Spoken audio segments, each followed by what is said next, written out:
Bonjour à tous, très heureux de vous retrouver pour une nouvelle émission de Politiquement Vôtre, l'émission politique du vendredi sur CFM Radio. Pour nous répondre aujourd'hui, Jean-Philippe Labarre, chef de file de Nouveau Montauban, candidat pour les élections municipales à Montauban de mars prochain.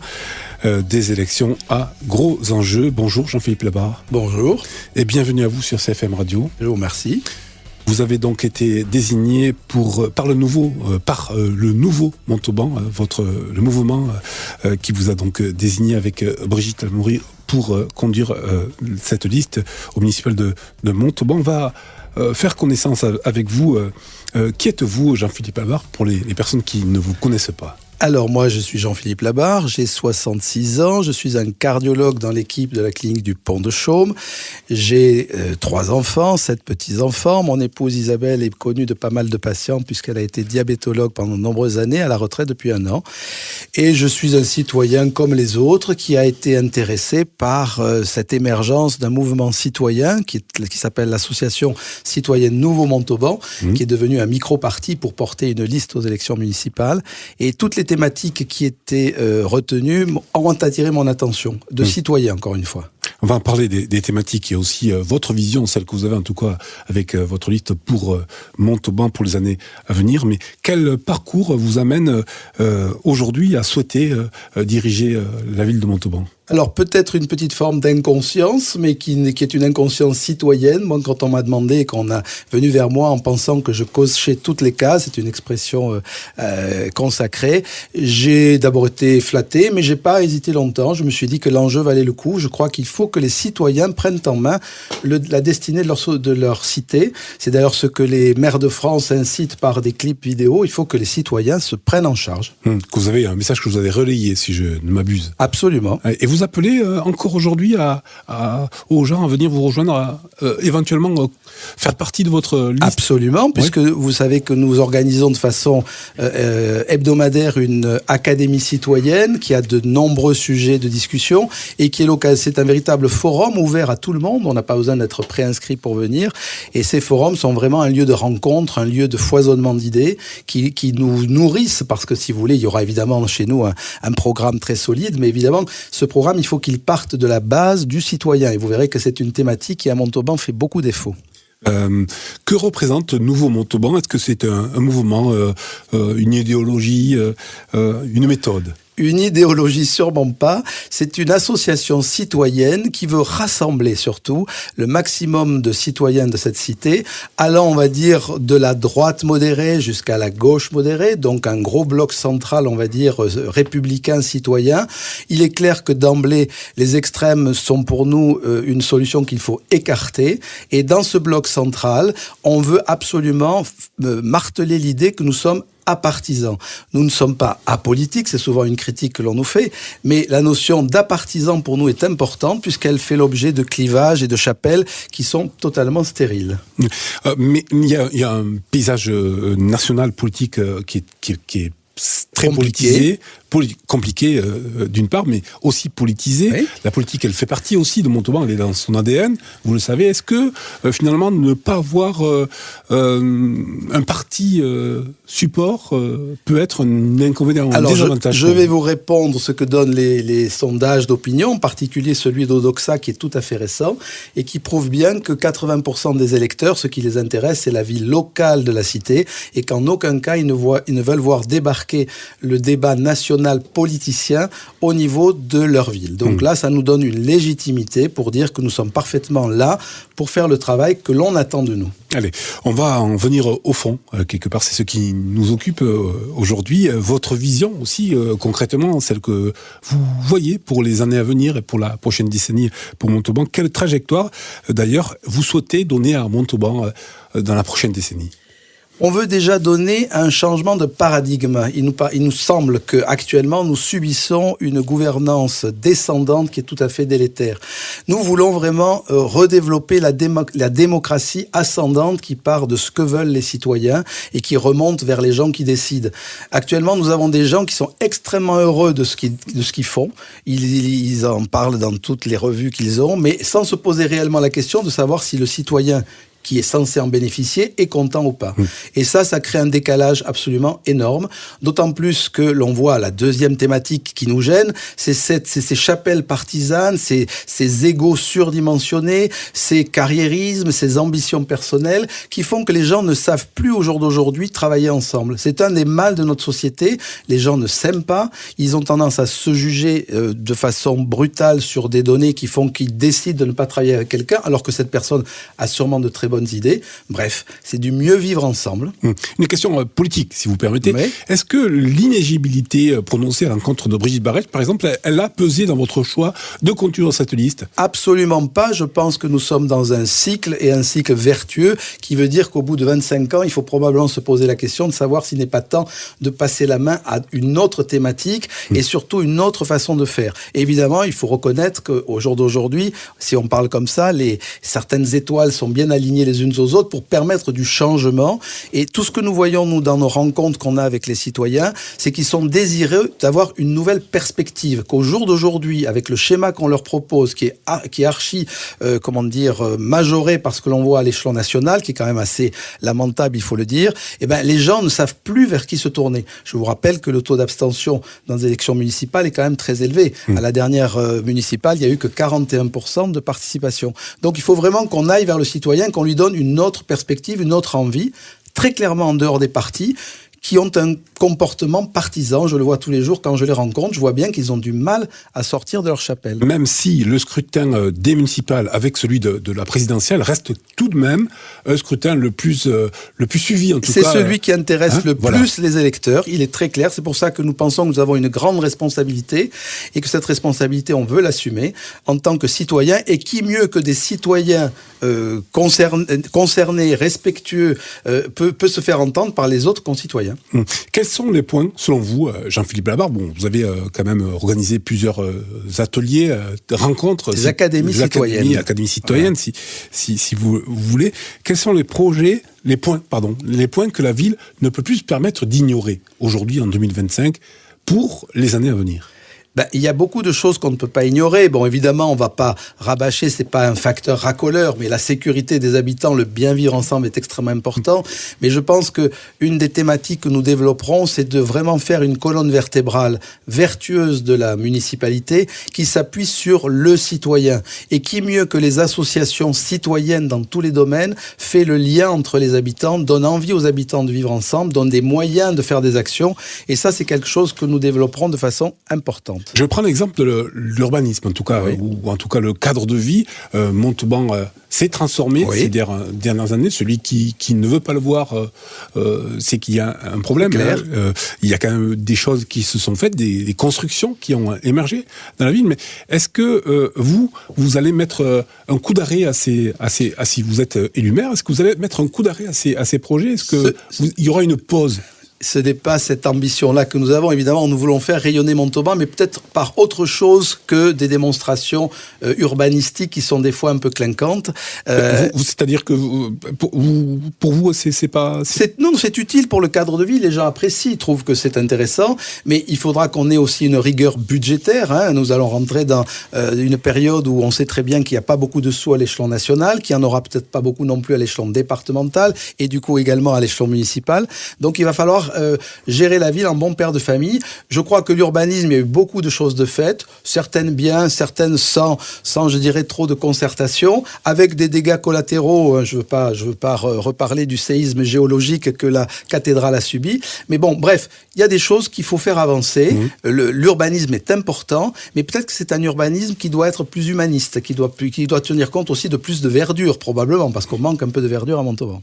Il y a aussi un manque de logement, en tout cas criant. Absolument. C'est une difficulté que rencontrent beaucoup de Montalbanais. Pour se loger, c'est difficile. Est-ce que vous allez accentuer la construction de logements sociaux, en tout cas en lien avec les organismes qui sont, Je pense que les bailleurs ? Oui, effectivement.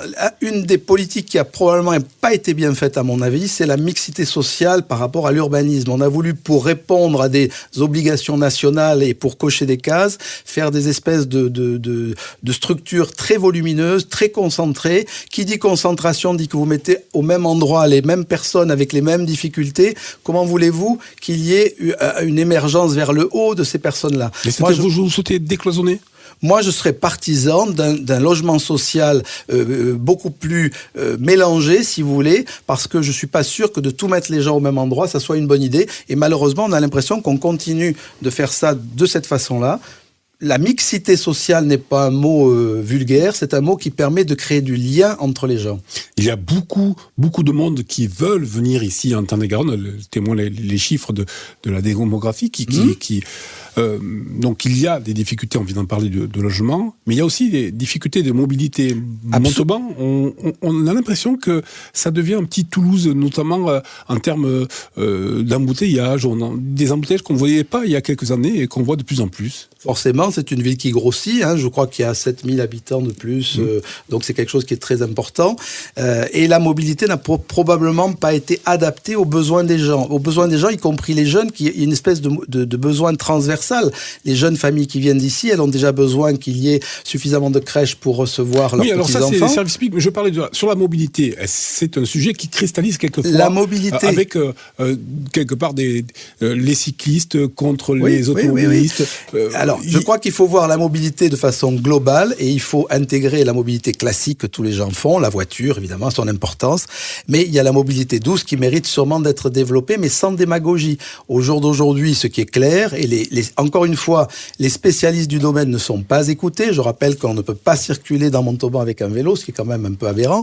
Mais les gens vous disent très bien que les pistes cyclables à Montauban, il faut vraiment, c'est le parcours du combattant. Oui, alors comment faire ? C'est un plan qui sera sûrement long à mettre en place, mais il faut déjà mettre autour de la table les gens qui connaissent le sujet et faire en sorte que ces pistes cyclables soient le plus logiques possible dans le sens de l'accès d'un point à un autre et surtout dans le sens de la continuité en toute sécurité. Aujourd'hui, quand on fait du vélo, on se rend compte que ça peut être quelque chose de dangereux. Dangereux ? Il y a aussi la mobilité, cette fois-ci non douce, la mobilité avec les transports en commun. Et dans nos réunions citoyennes, beaucoup de gens se sont plaints, et à juste titre, qu'il y a des zones de Montauban où c'est même pas la peine d'imaginer prendre un bus.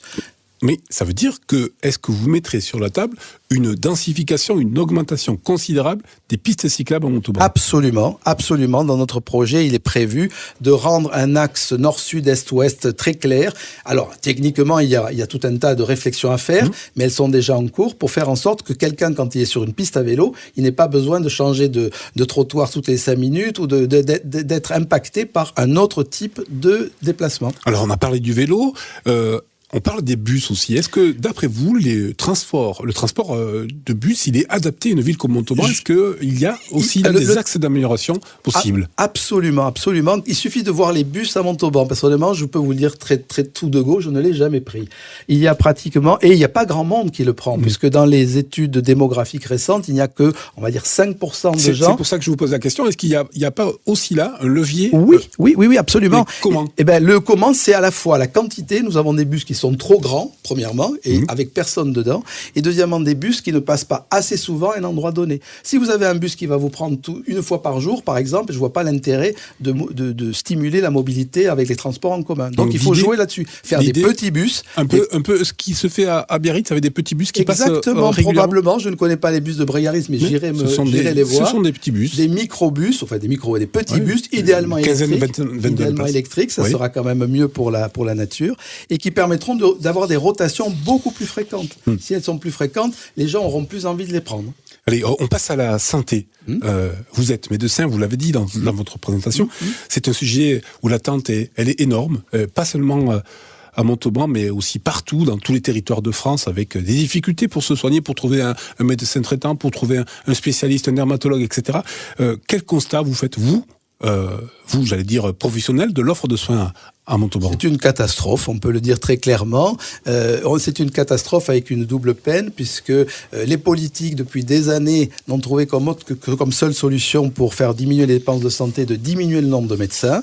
Et deuxièmement, les médecins, tout simplement, sont comme la génération, on va dire, des 35 heures. Ce sont des gens qui mettent en avant leur vie personnelle et qui ne feront peut-être pas comme moi j'ai fait dans le passé ou comme je fais encore maintenant, de travailler jusqu'à 20 heures le soir. Il y a des amplitudes de travail qui ont diminué. Il y a des jours qui ne sont plus travaillés, comme le mercredi, etc. Donc forcément, le déficit, il n'est pas petit, il est énorme. Au jour d'aujourd'hui, pour qu'un médecin soit remplacé, il faut pratiquement qu'il y ait 2 médecins qui arrivent. Donc la démographie, et nous on la vit au quotidien, on a des patients qui sont sans médecin traitant et qui sont parfois, puisque mon épouse était diabétologue, sans médecin spécialiste indispensable.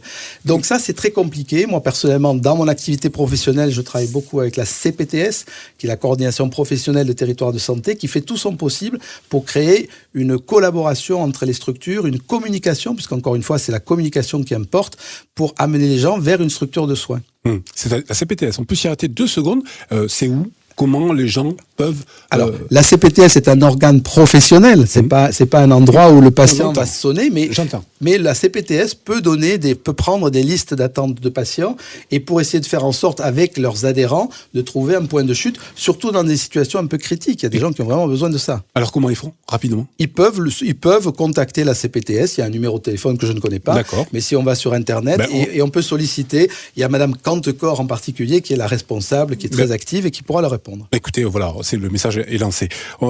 Sur la participation citoyenne, qui est quelque part votre ADN. Votre ADN, l'axe de votre projet pour Montauban, comment vous garantissez une participation citoyenne qui ne soit pas cosmétique, mais réelle, concrète ? Déjà, c'est-à-dire que, est-ce que vous allez les faire participer, par exemple, à l'élaboration du budget ?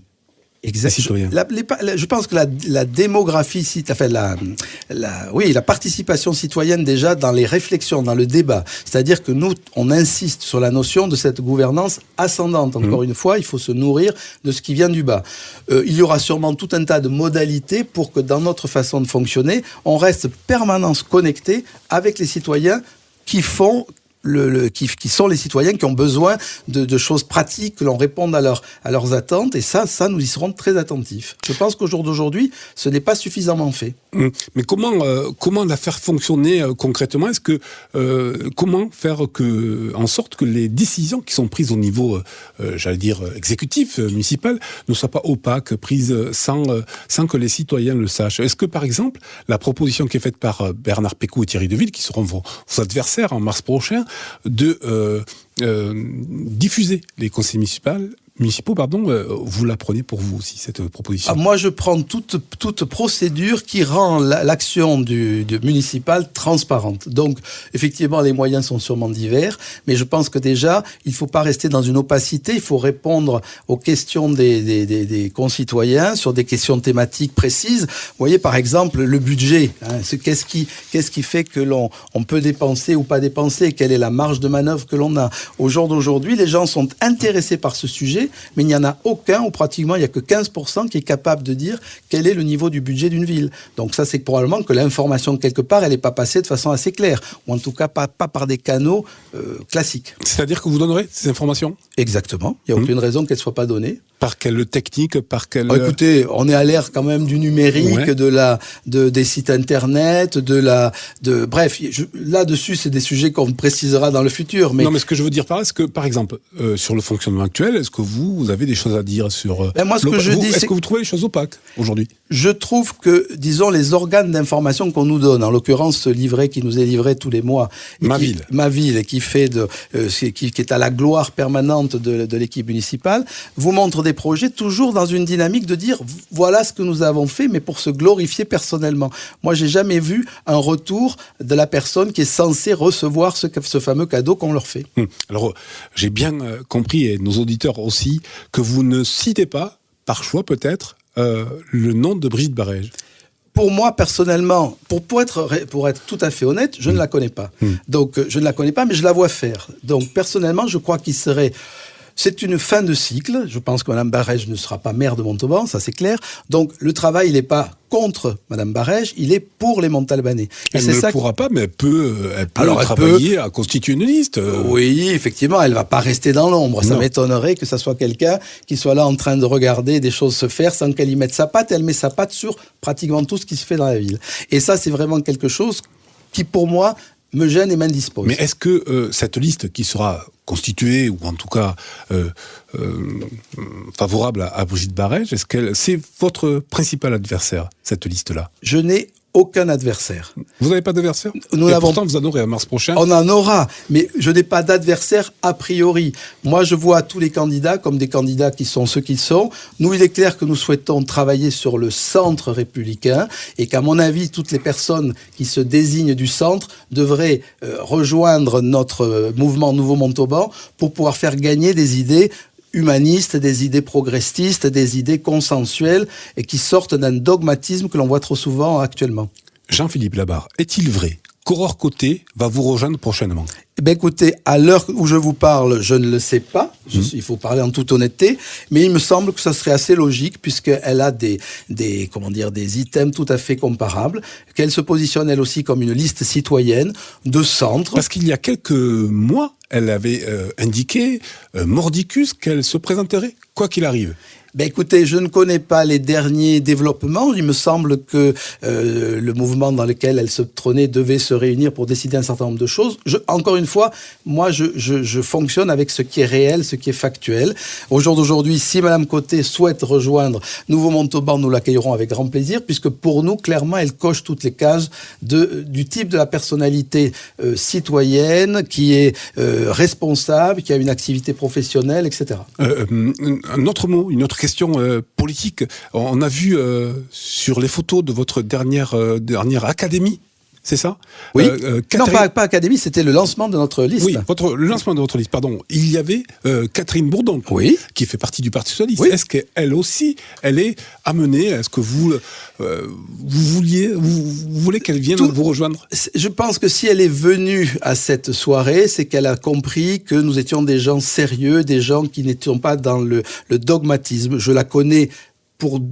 Pas tant que ça, mais je l'ai côtoyé en particulier lors d'une semaine de l'insuffisance cardiaque que j'ai animée au mois de septembre, puisque c'est quelque chose qui me tient beaucoup à cœur. Et j'ai apprécié, disons, sa vision par rapport à la santé, par rapport aux associations, etc. Donc, très clairement, c'est une personne qui, bien qu'elle vienne du Parti socialiste, si elle arrive, entre guillemets, à pouvoir se sortir d'un certain dogmatisme qui peut-être la coince, nous serons très contents qu'elle puisse venir si elle veut. Ça, c'est pas un problème. C'est pas un problème. Encore, pour l'instant, nous n'avons aucune personne que nous écartons de principe. D'accord. Nous sommes vraiment des gens qui voulons rassembler des gens de bonne volonté qui veulent travailler ensemble. Qu'ils soient de gauche ou qu'ils soient de droite. Et ça, c'est clair. On n'a pas parlé, il nous reste 2 minutes, nous fait signe Rémi, sur l'écologie. On n'en a pas parlé. Est-ce que vous, beaucoup promettent sur l'écologie, sur la transition, sur le développement durable? Est-ce que vous pensez qu'il y a encore beaucoup de choses à faire à Montauban? Probablement, on le voit bien au quotidien, même dans nos quotidiens à nous, de faire un tri sélectif de bonne qualité. Non, mais ça c'est le b.a.-ba. C'est le b.a.-ba, oui, mais c'est le b.a.-ba qui fait les petites rivières qui font les grands fleuves. Il faut quand même arriver... Mais sur des politiques plus structurelles, plus... Non. Je suis pas un écologiste professionnel.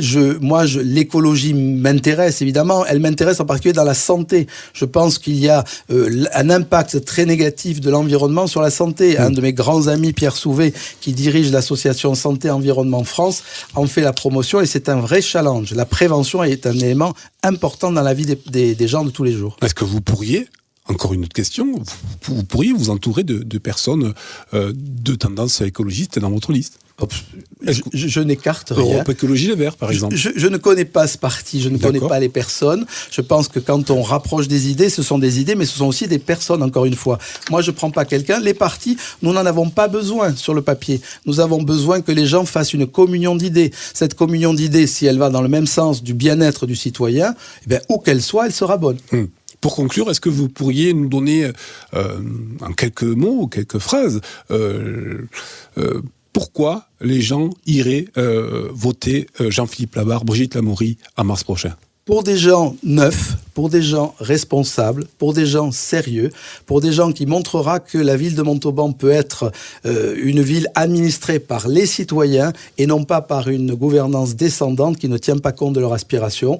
Je pense que tous ces éléments rassureront le citoyen qui, au jour d'aujourd'hui, en particulier, moi je cible la population des jeunes, 30 ans, 40 ans, qui nous l'ont dit clairement, nous sommes pour eux une porte d'ouverture pour agir en tant que citoyen responsable.